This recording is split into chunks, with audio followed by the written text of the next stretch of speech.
The ice storm hit Europa harder than anyone expected.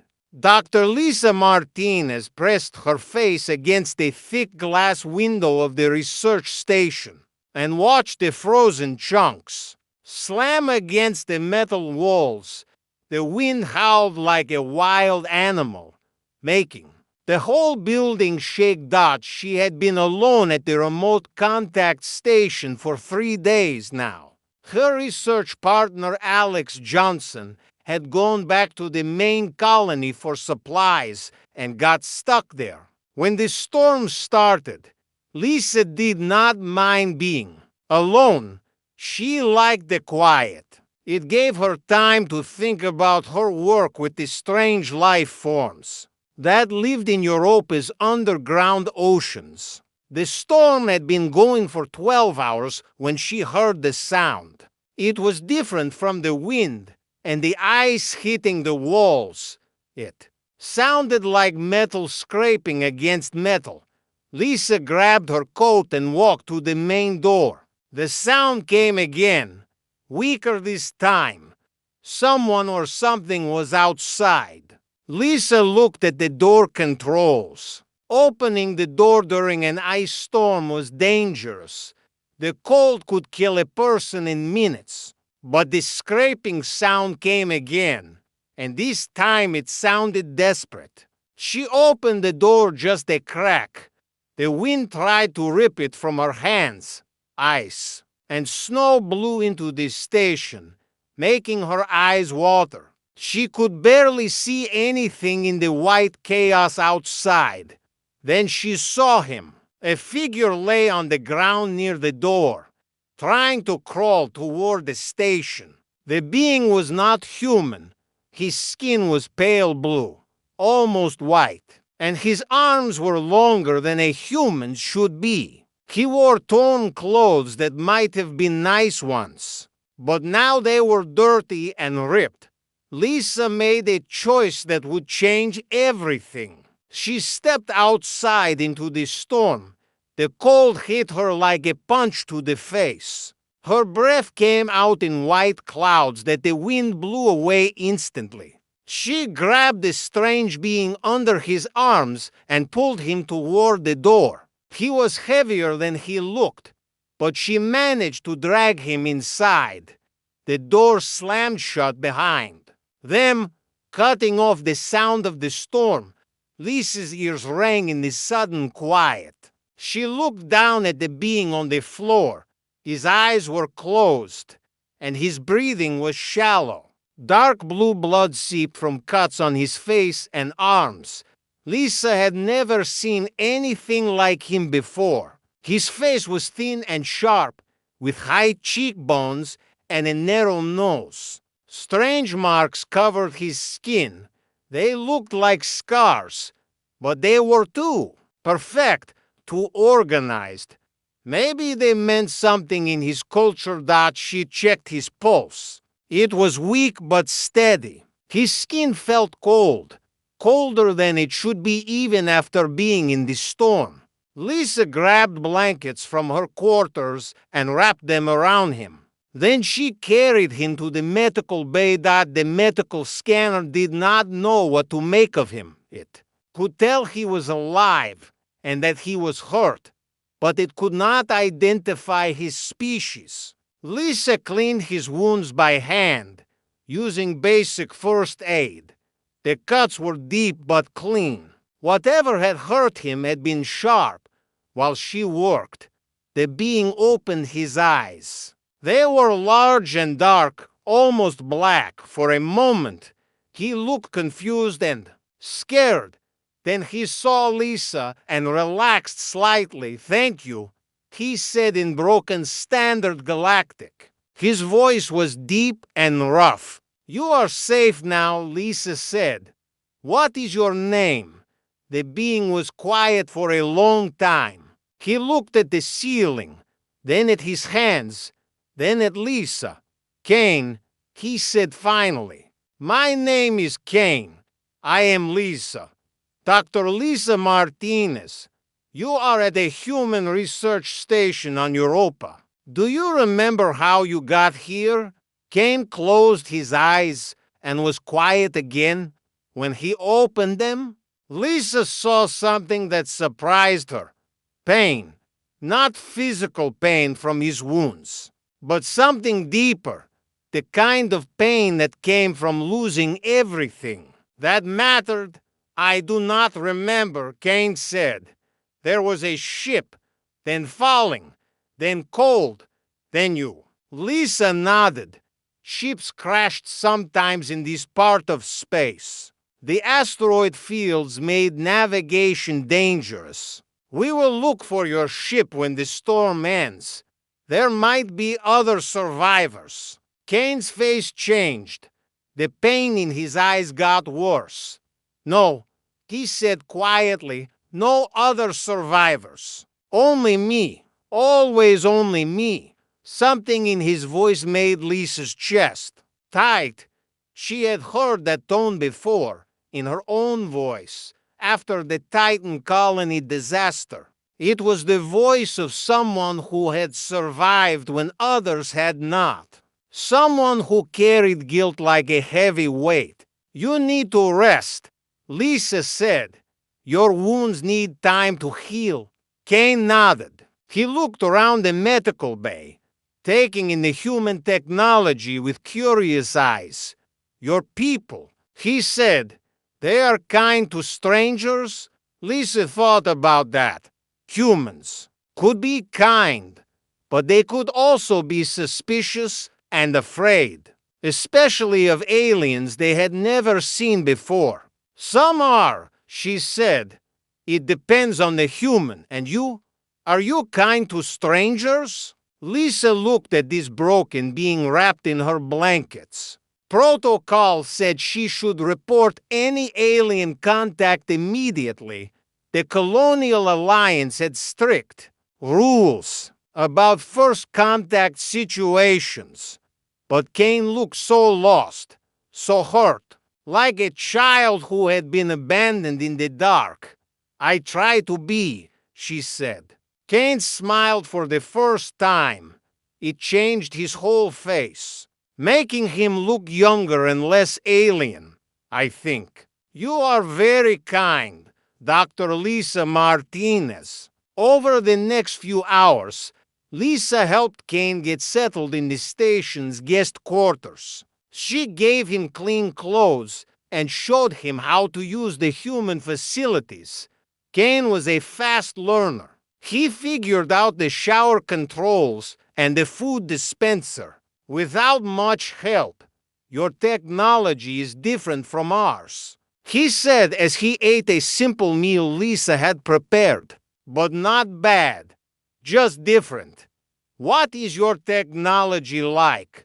Lisa asked. Kane's expression darkened again. Gone, he said. All gone now. Lisa did not push for more details. She knew about loss. After Titan, people had asked her questions she could not answer. Sometimes silence was better than words. The storm raged for 2 more days. During that time, Lisa learned small things about Kane. He was intelligent and curious about everything. He asked questions about Earth, about human culture, about Lisa's research. His standard galactic got better quickly, as if he was remembering rather than learning. Kane also had nightmares. Lisa heard him cry out in the night, speaking words in a language her translator could not understand. When she checked on him, he would be sitting up in bed, staring at nothing with those dark eyes full of pain. Bad dreams? She would ask. Memories? Kane would answer. Always memories. On the 3rd day, the storm finally ended. Lisa opened the station doors to let in fresh air and sunlight. The world outside was clean and white, covered in fresh ice. It looked peaceful, but Lisa knew appearances could lie. Kane stood beside her in the doorway, looking out at the frozen landscape. Beautiful, he said. I had forgotten that worlds could be beautiful. Lisa looked at him with surprise. Forgotten? Kane realized what he had said. He looked uncomfortable. I mean, my homeworld was not beautiful at the end. War makes everything ugly, Lisa nodded. War was something humans understood too well. Is that why you left? Because of the war? Kane was quiet for a long time. When he finally spoke, his voice was barely a whisper. I left because I could not stay. I left because I was a coward. You do not seem like a coward to me, Lisa said. Kane looked at her with those dark eyes. For a moment, she thought he might tell her something important. But then he looked away. You do not know me, Dr. Martinez. If you did, you would not be so kind. Lisa wanted to argue, but something in Kane's voice stopped her. Instead, she put her hand on his shoulder. His skin was still cold through the borrowed clothes. Maybe, she said, but I know what I see right now and right now. You are just someone who needs help. Kane looked at her hand on his shoulder, then at her face. Why? He asked. Why help me, your people and mine? We are not allies. We are not even friends. Lisa thought about that. It was true that she did not know Kane's species. For all she knew, they could be enemies of humanity. But when she looked at Kane, she did not see an enemy. She saw someone lost and hurt and trying to find his way back to something good. Because, she said finally, everyone deserves a chance to start over. Kane stared at her for a long moment. Then, for the second time since she had found him, he smiled. This time, the smile reached his eyes. Dr. Lisa Martinez, he said, I think you may be the kindest person in the galaxy. Lisa laughed, but she felt her cheeks get warm. You have not met many people in the galaxy, have you? More than you might think, Kane said quietly. And trust me when I say that kindness is rare. As they stood in the doorway watching the sunshine on the ice, Lisa made a decision. She would not report Kane to the Colonial Alliance. Not yet. Maybe not ever. He needed time to heal, and she had plenty of time to give. She did not know that this decision would change the fate of the entire galaxy. She did not know that the sad, broken alien eating soup in her kitchen was the most powerful being in known space. She only knew that Kane needed help, and she could give it. Sometimes the most important moments in history start with simple kindness. The ice storm was over, but Kane's real storm was just beginning. 2 weeks passed like a strange dream. Kane healed faster than Lisa expected. The cuts on his face and arms closed up, leaving only thin white lines. He moved around the station like he belonged there, helping with small tasks and asking endless questions about everything. Lisa found herself looking forward to their conversations. Kane was smart in ways that surprised her. When she showed him her research on the tiny creatures that lived in Europa's oceans, he understood the complex science right away. He even suggested new ways to study them that Lisa had never thought of. Your people are natural scientists, Kane said one evening as they watched her samples under the microscope. You see patterns where others see chaos. What about your people? Lisa asked. What are they good at? Kane's hands stopped moving over the controls. The familiar sadness crept back into his eyes. We were builders once. We made beautiful things, cities that touched the sky, gardens that bloomed in space. We could grow life on dead worlds. That sounds wonderful, Lisa said. What happened to change that?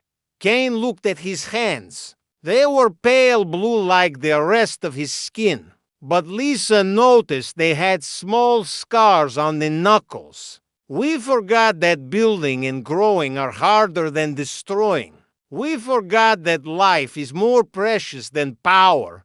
Lisa wanted to ask more questions, but Kane had that look again, the look that said he was somewhere else, remembering things he wished he could forget. She had learned to recognize when he needed space. I made dinner, she said instead.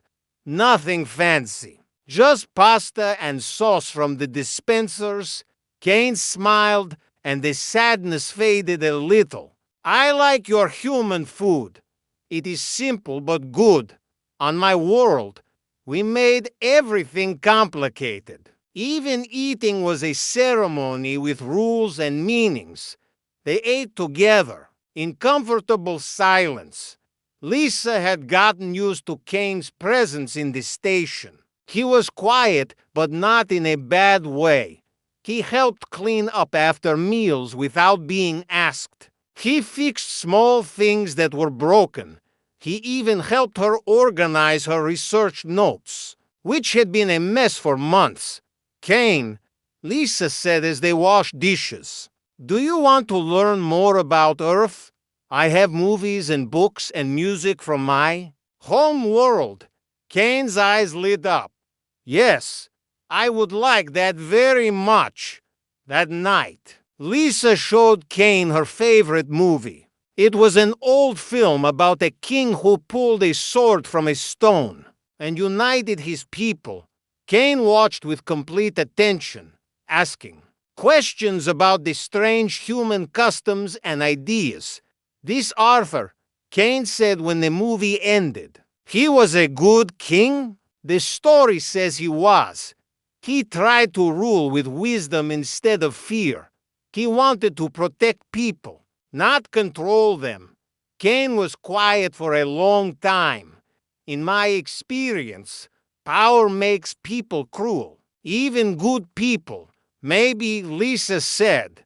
But the story also says that Arthur made mistakes. He was not perfect, but he kept trying to do better. Do you believe that? That people can change? That they can become better than they were? Lisa looked at Kane's face in the blue light from the screen. His expression was intense, like her answer mattered more than anything in the world. Yes, she said, I think people can change. I think they can find their way back to being good, even after they have done bad things. Kane nodded slowly. I hope you are right, Dr. Martinez. I hope you are right. Over the following days, Kane became fascinated with human stories. Lisa showed him movies about heroes and villains, about people who fell down and got back up, about love and loss and redemption. Kane liked the stories where the bad guys became good guys the best. Your people believe in second chances, Kane observed. One evening after watching a movie about a thief who became a hero. Some of us do, Lisa said. What about your people? Kane's face darkened. My people believe in justice. Eye for an eye, blood for blood. There are no second chances in our law. That sounds harsh. It is.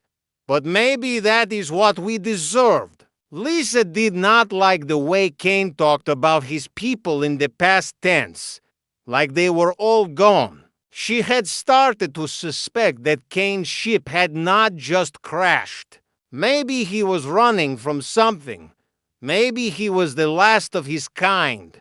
She wanted to ask, but Kane was like a wounded animal, pushed too hard, and he would run instead. She kept sharing her world with him, She played music from Earth, everything from classical symphonies to rock songs. Kane loved it all.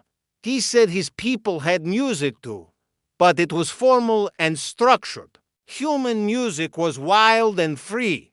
This one, Kane said, pointing to a song about starting over and leaving the past behind. Play this one again, Lisa played. It 3 times before Kane was satisfied. She watched him listen, his eyes closed, his fingers tapping the rhythm on his knee. He looked peaceful for the first time since she had found him. Do you want to tell me about your past? Lisa asked gently. Kane opened his eyes. No, he said, but I want to tell you about the future, about what I hope will happen. Okay? Tell me. Kane leaned forward. I hope that someday I can build again instead of destroy. I hope I can plant gardens instead of burning them. I hope I can protect people instead of hurting them. That sounds like a good future, Lisa said. It does it not? But hoping and doing are different things. You are already doing it, Lisa said. You have been helping me with my research. You fixed the air recycler when it broke. You are building things, small things, but still building. Kane looked surprised. I had not thought of it that way. Maybe you should. The next morning, Lisa woke up to find Kane in the main lab, working on something with intense concentration. He had taken apart one of her broken data collectors and was rebuilding it with parts from other machines. What are you doing? Lisa asked. Making it better. Kane said without looking up. This design is good, but it could be more efficient. May I? Lisa nodded, curious to see what he would do. Kane's hands moved over the components with practiced skill. He was not just fixing the machine. He was improving it, making it into something new and better. When he finished, the data collector looked different, sleeker, more elegant. Kane turned it on, and it hummed to life with a sound like music. Try it, Kane said. Lisa ran a simple test. The machine worked perfectly, better than it ever had when it was new. It collected data faster and more accurately than should have been possible. Kane, this is incredible. How did you know how to do this? Kane looked uncomfortable. I just understood how it worked. My people, we are good with technology. Good with technology was an understatement. What Kane had done required knowledge of advanced engineering and physics. He had taken human technology and made it work like something from a science fiction movie. Where did you learn this? Lisa asked. Kane's face went blank. I do not remember. Maybe I was an engineer before. Lisa knew he was lying. Kane remembered more than he was telling her. But she also knew that everyone had secrets. She had secrets too. Things about Titan that she had never told anyone. Well, she said, engineer or not, you just saved me weeks of work. Thank you. Kane smiled, but it was a sad smile. It is nothing. I owe you much more than this. That afternoon, Alex sent a message saying he would be back in 2 days. Lisa felt a stab of panic. Alex would ask questions about the data collector. He would want to know how it got fixed. He would want to know what Lisa had been doing alone. For 2 weeks, Kane, Lisa said, my partner is coming back soon. He will want to know about you. Kane nodded. I understand. I will leave. No, Lisa said quickly. I do not want you to leave. But we need to be careful. If the Colonial Alliance finds out about you, They will ask questions. They will want to know about your ship, your people, your technology. And I cannot answer those questions without telling them. Things that would be dangerous. Dangerous. How? Kane was quiet for a long time. Lisa, there are things about me that you do not know. Things that would change how you see me. Like what? Like the fact that I am not who you think I am. I am not a victim of war. I am not a refugee. I am something much worse. Lisa felt a chill run down her spine. What do you mean? Kane looked at her with those dark eyes, and for a moment she saw something else there. Something that made her think of storms and fire and a kind of power that could break worlds. I mean that your kindness has been wasted on someone who does not deserve it. I mean that if you knew the truth about me, you would run away and never look back. Try me. Lisa said that. Kane shook his head. Not yet. Maybe not ever. Some truths are too heavy to share. Lisa wanted to argue, but she could see that Kane was already pulling away from her. The walls were going back up. The sadness was returning to his eyes. Okay, she said. But Kane, whatever you have done, whoever you were before, I know who you are now, and the person you are now is good. Kane looked at her like she had said something impossible. How can you be so sure? Because I have been watching you for 2 weeks. I have seen how you treat my things with care. I have seen how you worry about the small creatures in my lab. I have seen how you get sad when the movies have unhappy endings. Good people do those things. Bad people do not. Kane was quiet for a long time. When he finally spoke, his voice was thick with emotion. Dr. Lisa Martinez, you have a gift for seeing the best in people. I hope that gift never gets you hurt. It will not. Lisa said, because I am a good judge of character. Kane smiled, but it was a broken smile. I hope you are right. I hope you are right about everything. That night, Lisa lay in bed thinking about Kane's words. There were things about him that did not make sense. Alex Johnson returned to the research station with his arms full of supplies and his head full of questions. He noticed the changes right away. The station was cleaner than he had ever seen it. The broken equipment in the lab had been fixed. Lisa looked different too, happier somehow, like she had been sleeping better. You have been busy, Alex said as he set down the supply crates. Did you get a lot of research done while I was gone? Some, Lisa said. She was acting strange, not meeting his eyes. How was the main colony? Boring. Same old politics and supply problems. Alex looked around the lab again. Lisa, how did you fix the data collector? Last time I saw it, that thing was dead. Lisa's face went red. I figured it out. Took some work, but I got it running, Alex. Picked up the data collector and examined it. The modifications were beautiful, almost artistic. The work was far beyond anything Lisa could have done, even on her best day. It looked like it had been rebuilt by someone with decades of experience with advanced technology. Lisa, this is incredible work. Really, I am impressed. When did you learn to do modifications like this? I have been teaching myself, Lisa said, but her voice was shaky. Alex frowned. Something was wrong. Lisa was lying to him, which was not like her at all. They had been research partners for 3 years, and she had never lied to him before. Okay, he said. Well, Whatever you did, it worked great. This thing is running better than new."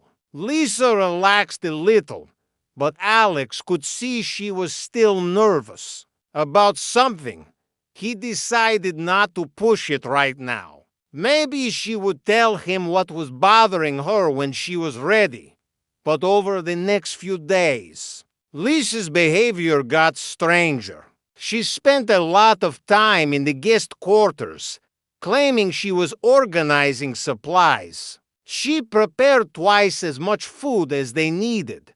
Sometimes Alex heard her talking to someone, but when he asked who, she said she was just talking to herself. The truth came out on the third day after Alex's return. He was running a routine check on the station systems when the long-range sensors picked up something that made his blood run cold. Massive ships were approaching the outer edge of the system, not human ships. Not any ships that appeared in the databases of known friendly species. The ships were huge, bigger than anything Alex had ever seen. They moved in perfect formation, like they were part of a military fleet, and they were heading straight for Europa. "Lisa," Alex called out. "You need to see this." Lisa came running from the guest quarters, looking pale and frightened. When she saw the sensor readings, she went even whiter. "What are those?" Alex asked. "I do not know," Lisa said. But Alex could tell she was lying again. The ships were still days away, but Alex could see they were not stopping. They were coming to Europa for a reason. Maybe they were looking for something or someone. "Lisa, I need to contact Colonial Security. Ships like these do not just show up for friendly visits." "Wait," Lisa said quickly. "Maybe they are just passing through." Ships do not change course to pass through a system, Lisa. They are coming here for a reason. Alex looked at her carefully. "Do you know what that reason might be?" Lisa opened her mouth to answer when a sound came from the guest quarters. It was a voice, speaking in a language Alex had never heard before. The voice sounded upset, almost frightened. "Lisa," Alex said slowly. "Who is in the guest quarters?" "Lisa's." Face crumpled. "Alex, I can explain. There is someone else on this station. Someone you have been hiding from me for 3 days. He needed help. He was hurt and lost, and I could not just leave him to die. Who is he?" Lisa, before Lisa could answer, the door to the guest quarters opened. A tall figure stepped out, and Alex's breath caught in his throat. The being was clearly not human. His pale blue skin and elongated features marked him as an alien species Alex had never seen before. "Dr. Johnson," the alien said in accented, Standard Galactic. "I am sorry you had to find out this way. My name is Kane." Alex reached for his communicator, but Lisa grabbed his arm. "Alex, please, let me explain." "Explain what?" "That you have been harboring an unregistered alien for weeks? That you violated every first contact protocol we have? Lisa, this is serious. We could both lose our careers over this." Kane stepped forward. "Dr. Johnson, please do not blame Dr. Martinez. She was only showing kindness to someone in need. If you must report this, report only me." Alex looked at Kane more carefully. The alien seemed calm and intelligent. He spoke Standard Galactic well, and his manner was polite. But there was something about him that set Alex on edge. Maybe it was the way he held himself, like someone used to being in charge. Maybe it was the way his eyes seemed to see everything. Where did you come from? Alex asked. Kane hesitated. My ship crashed during the ice storm 2 weeks ago. Dr. Martinez found me and saved my life. And where is the ship now? Destroyed. I am the only survivor. Alex looked at the sensor readings again. The approaching fleet was still days away, but they were definitely coming to Europa. The timing seemed too convenient to be a coincidence. Kane, what species are you? I have never seen anyone like you in the databases. Kane was quiet for a long moment. I am HFY, he said finally. Alex felt like he had been punched in the stomach. The HFY were not unknown to humans. They were feared. The HFY Empire was the largest and most powerful military force in known space. They had conquered hundreds of worlds, destroyed entire civilizations. The Colonial Alliance had been preparing for war with the HFY for the past decade. You are HFY, Alex said slowly. And there is a HFY fleet heading for this system. Kane nodded. Yes, they are coming for you. Yes. Alex looked at Lisa. Did you know what he was? No, Lisa said. He never told me. I thought he was just a refugee from some war. Lisa, do you understand what this means? The HFY Empire is humanity's greatest threat. They have been expanding toward our space for years. If they find out we have been harboring one of their people, they might see it as an act of war. Or, Kane said quietly, they might see it as an act of mercy. Alex turned to Kane. What do? You mean? Kane looked at Lisa, then at Alex. His expression was sad and tired. There are things about me that you do not know. Things that complicate this situation beyond what you can imagine. Then tell us, Alex said. Because in about 6 hours, I have to decide whether to contact Colonial Security or not. And right now, I am leaning toward calling them. Kane sighed. Dr. Johnson, what would you do if you discovered that you had become a monster? That everything you had built was built on suffering? That everyone who loved you had reason to hate you? I do not understand. What would you do if you realized that the only way to stop causing pain was to walk away from everything you had ever known? Alex looked at Kane's face.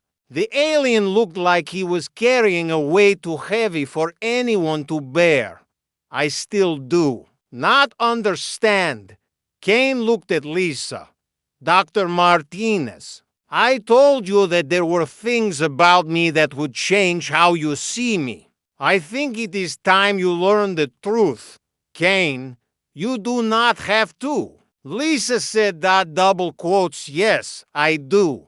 Because in a few days, my people will be here, and when they arrive, you will learn anyway. It is better that you hear it from me. Kane walked to the observation window and looked out at the stars. Dr. Johnson, Dr. Martinez, I am not just a survivor of war. I am not a refugee or a victim. I am the one who started the wars. I am the one who gave the orders to burn the worlds. Alex felt his mouth go dry. What are you saying? Kane turned back to face them. I am saying that I am Emperor Kane Murden of the HFY Empire. I am the ruler of 3,000 worlds. I am the one your people have been preparing to fight. The room went completely silent. Alex stared at Kane, trying to process what he had just heard. Lisa looked like she might faint. You are the Emperor, Alex said slowly. I ran away 6 months ago. I could not bear to be that person anymore. You ran away from an empire. Yes. Why? Kane's face twisted with pain. Because I finally saw what I had become. I watched my armies destroy a world full of peaceful people, and I realized that I was not a ruler. I was a monster wearing a crown. Lisa found her voice. Kane, why did you not tell me? Because I knew you would look at me the way you are looking at me now, with fear and disgust. I knew you would realize that all your kindness had been wasted on someone who did not deserve it. I do not look at you with disgust, Lisa said quietly. Kane stared at her. You should. Do you know how many people have died because of my orders? Do you know how many worlds have burned because I wanted to expand my empire? I know that the person who helped me fix my equipment and listen to my stories about Earth is not a monster, Lisa said. I know that the person who cried during sad movies and worried about tiny sea creatures is not the same person who gave those orders. But I am the same person, Lisa.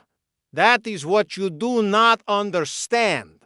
I am both the emperor who destroyed worlds and the man who fixed your machines. I contain both of those people, and I do not know which one is real. Alex finally found his voice. If you are really the emperor, then those ships out there are coming to take me home. My general, Dexmer, has been searching for me since I disappeared. He has been ruling in my place, but he needs me to return to make his power legitimate. And if you do not return, Kane was quiet for a moment. If I do not return, he will probably declare me dead and take the throne for himself. He is not as conflicted about the use. The flagship was called the Starbreaker, and it was the largest thing Lisa had ever been inside. The corridors were wide enough for 10 people to walk side by side, and the ceilings were so high they disappeared into darkness above. Everything was made of dark metal that seemed to absorb light, giving the ship a feeling of endless night. Kane walked through the corridors like he owned them, which Lisa supposed he did, but she could see the tension in his shoulders, the way his hands clenched and unclenched at his sides. Coming back to this place was hard for him. The crew they passed all stopped what they were doing to bow when they saw Kane. Some looked relieved to see their emperor again.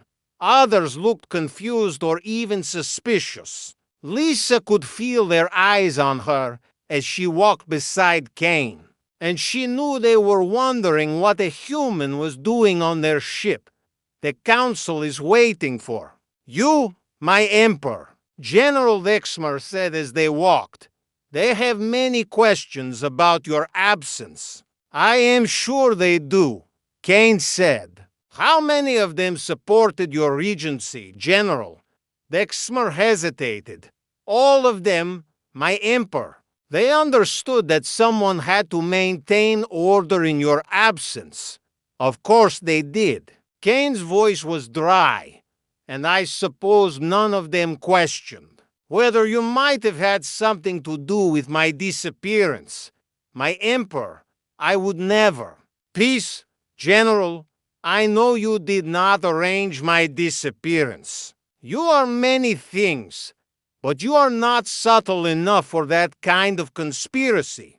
Lisa listened to this exchange with growing unease. The politics of the empire were clearly complicated, and Kane was walking into a situation where many people might want him gone permanently. They reached a set of massive doors that opened automatically as Kane approached. Beyond was a room that took Lisa's breath away. It was huge, with a domed ceiling that showed the stars outside as if there were no walls at all. In the center of the room was a throne made of what looked like black crystal, surrounded by smaller seats arranged in a circle. 12 HFY sat in those seats, all of them older than Kane, all of them wearing elaborate robes that marked them as high-ranking officials. When Kane entered, they stood and bowed, but Lisa could see the tension in their movements. "Counselors," Kane said, taking his place. "On the throne, I have returned. Welcome back, my emperor," said an elderly HFY with silver hair. "We have much to discuss. I am sure we do, Counselor Vex Dan. But first, I want you to meet Dr. Lisa Martinez. She saved my life, and she will be serving as my advisor on human-empire relations." The council members looked at Lisa with expressions ranging from curiosity to barely concealed hostility.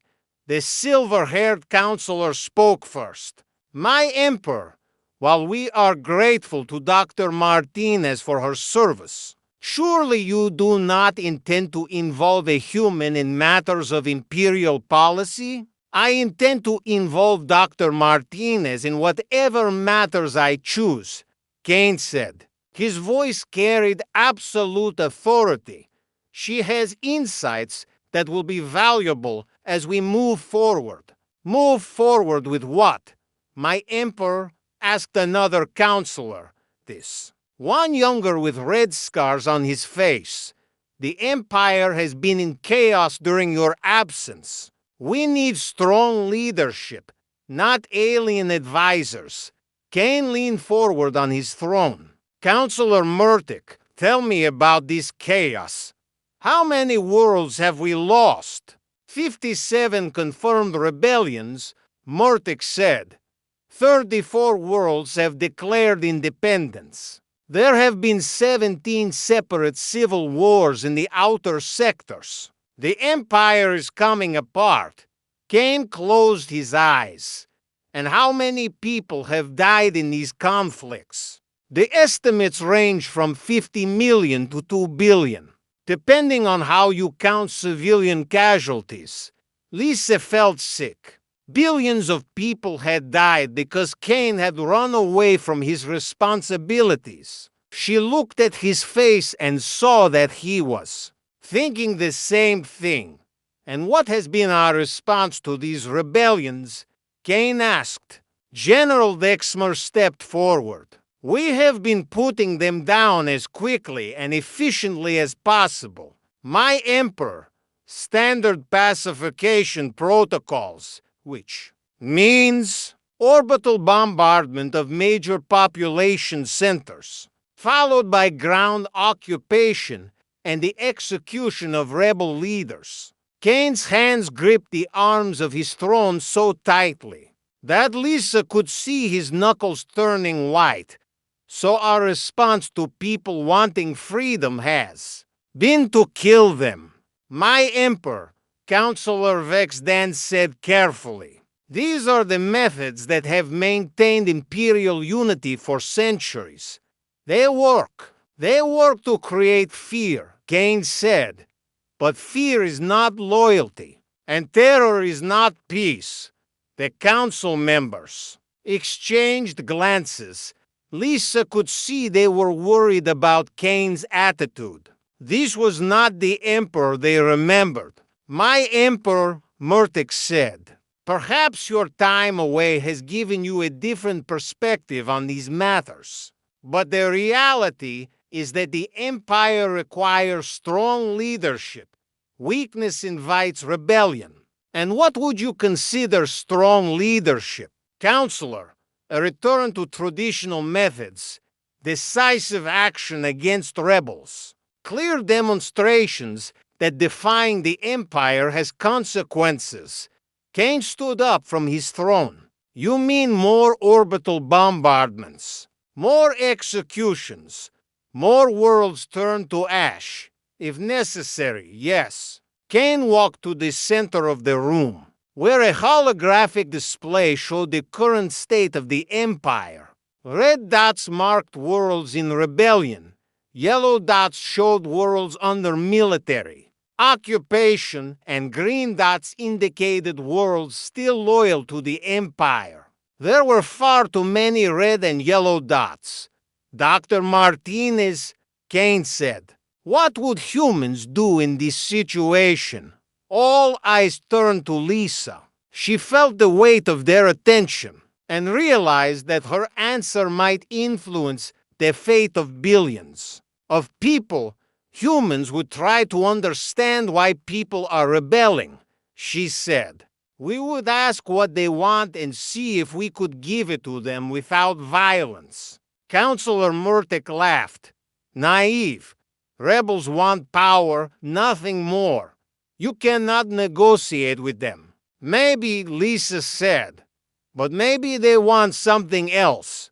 Maybe they want to be treated fairly. Maybe they want to have a say in how they are governed. Maybe they want to keep their own cultures instead of being forced to adopt imperial customs. The council members looked at her like she had suggested the empire should be run by children. Dr. Martinez raises interesting points. Kane said, "What if we tried a different approach? What if instead of crushing rebellions, we tried to address their causes?"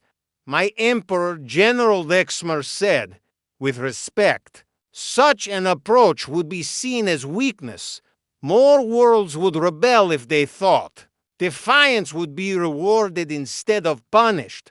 Or," Kane said, "they might see it as strength. It takes more strength to show mercy than to show cruelty. It takes more courage to listen than to attack." Kane walked back to his throne. But he did not sit down. "I have made a decision. We will try a new approach to the rebellion on Kethlara. Instead of orbital bombardment, I will go there personally to negotiate with the rebel leaders." The room erupted in shocked voices. Several council members spoke at once, all of them arguing against Kane's plan. "My Emperor, this is madness," Vex Dan said. "You cannot negotiate with rebels. It will destroy your authority." "My authority is already damaged," Kane said. 6 months of civil war have done that. Now I need to rebuild it on a foundation stronger than fear. And if the rebels refuse to negotiate," Murtek asked, "if they try to kill you? Then at least I will have tried something other than burning their world." General Lexmer stepped forward. "My Emperor, I cannot allow you to put yourself at such risk. If something happens to you, if something happens to me, General, then you will follow the succession protocols. But I am going to Kethlara." Kane looked at Lisa. "Dr. Martinez, I would like you to come with me. Your perspective on human diplomatic methods might be valuable." Lisa felt her heart start beating faster. Going to a world in active rebellion sounded incredibly dangerous. But she could see that Kane needed support, and she had already committed to helping him change the empire. "I will come," she said. "Excellent. General, prepare a small diplomatic ship. We leave in 6 hours." "My Emperor," Lexmer said, "if you insist on this course of action, at least let me send a full battle fleet to protect you." "No, a battle fleet would send the wrong message. We go with minimal escort." "My Emperor, this is suicide." Kane finally sat back down on his throne. "General, for 6 months I have been dead to this empire. For 6 months, billions of people have suffered because I ran away from my responsibilities. If trying to fix that gets me killed, then at least I will die trying to be the emperor my people deserve instead of the one they fear." The council session ended with the councilors clearly unhappy. but unable to override Kane's direct orders as the officials filed out of their room. Lisa could hear them whispering among themselves. She caught words like compromised and human, influence and unfit to rule. When they were alone, Kane slumped in his throne like all the energy had gone out of him. That went well. He said sarcastically, "They are scared," Lisa said. "They do not understand why you want to change things. They are not the only ones. Half the time, I do not understand it myself. It would be so much easier to go back to the old ways. Give the orders. Watch the rebellions get crushed. Maintain order through fear. But you will not do that." Kane looked at her. "No, I will not, because I have seen what that kind of leadership creates. I have seen the fear in people's eyes when they look at me. I have seen worlds burning because I was too proud to admit that ruling through terror is not really ruling at all. So what happens?" The world of Keflara looked peaceful from orbit, but Lisa could see the scars of war on its surface. Burned cities, destroyed spaceports, and refugee camps scattered across the continents told the story of a people who had fought desperately for their freedom. Kane stood on the bridge of their diplomatic ship, staring down at the world he had once ordered conquered. His face was pale, and his hands trembled slightly as he gripped the railing. "My Emperor," said Captain Nelver, the ship's commander, "the rebels are hailing us. They say they will shoot down any Imperial ship that enters their atmosphere. Tell them that Emperor Kane requests permission to land for peaceful negotiations." Kane said, "My Emperor, they might not believe it. Tell them exactly that, Captain." A few minutes later, Nelva returned with a confused expression. "My Emperor, they say that Emperor Kane is dead. They say he died 6 months ago when their world declared independence from his tyranny." Kane almost smiled. "Tell them that reports of my death have been greatly exaggerated. Tell them I wish to come down alone, with only Dr. Martinez as my advisor, to discuss the future of Keflara." The reply came back quickly. "They say they will allow one ship to land at the coordinates they are sending, but they warn that if this is a trick, if we have brought weapons or troops, they will fight to the death. Understood? Prepare the shuttle an hour later." Kane and Lisa descended through Keflara's atmosphere in a small, unarmed shuttle. Lisa's heart was beating fast as she watched the rebel territory grow larger beneath them. These people had every reason to hate Kane. He had ordered the destruction of their sacred sites and the murder of their leaders. Now he was asking them to trust him. The landing coordinates led them to what had once been a beautiful city. Now, it showed the damage of months of fighting. Buildings were missing walls. Streets were full of rubble, and smoke still rose from some districts. But Lisa could see that the people were rebuilding. Work crews were clearing debris and putting up new structures that their shuttle landed in what had been a public park. Now it was surrounded by makeshift defensive walls and armed guards. As Kane and Lisa stepped out of the shuttle, they were immediately surrounded by rebel soldiers pointing weapons at them. The soldiers wore a mix of civilian clothes and salvaged military gear. They looked tired and determined, like people who had been fighting for a long time and were ready to keep fighting forever if necessary. "I am Emperor Kane," Kane said in a calm voice. "I have come to speak with your leaders." One of the soldiers laughed bitterly. Emperor Cain is a monster who burns worlds for fun. You do not look like a monster. Appearances can be deceiving, Cain said. But I assure you, I am who I claim to be, and I have come to listen, not to threaten. An older woman pushed through.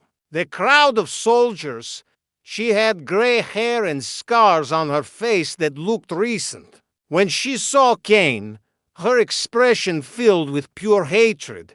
You, she said, you are really him. Yes, Cain said, I am.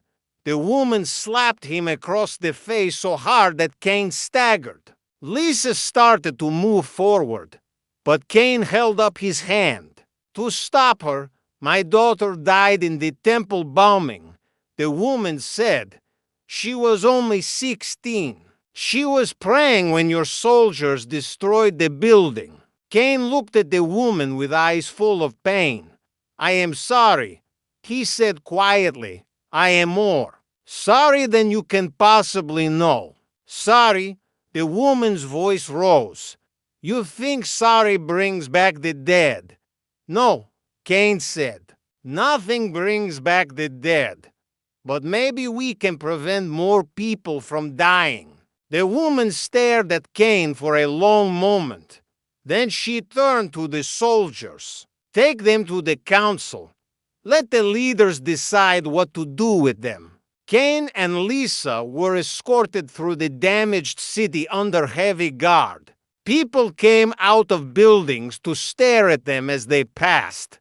Some looked curious, others looked angry, but most just looked tired. These were people who had been through too much and were struggling to keep hope alive. The rebel council met in what had been a school before the war. The building was damaged but still functional, and the main assembly hall had been converted into a meeting room. 12 men and women sat around a circular table, all of them looking at Cain with expressions ranging from suspicion to open hostility. So, said a man with the artificial arm, the great emperor finally comes to see what his empire looks like from the ground level. I have come to listen, Cain said, and to offer something my empire has never offered before. What is that?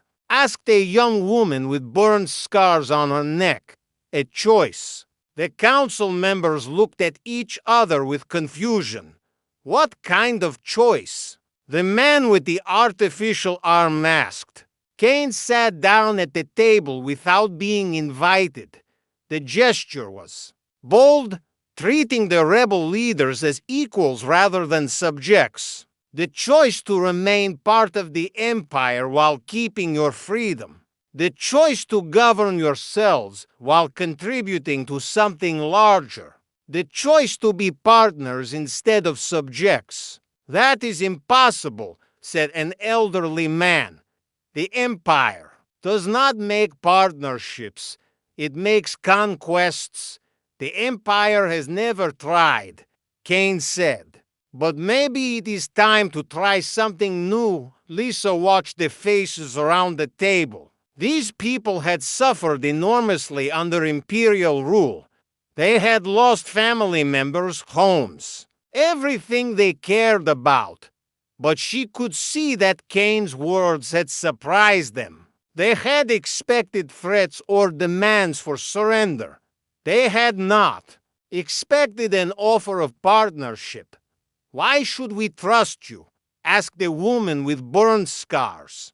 You are the one who ordered our temples destroyed. You are the one who had our priests executed. Cain was quiet for a moment, because I am also the one who ran away when I realized what I had become. Because I spent 6 months learning that there are better ways to lead than through fear. Because I am trying to become someone worthy of the power I was born to. Pretty words, said the man with the artificial arm.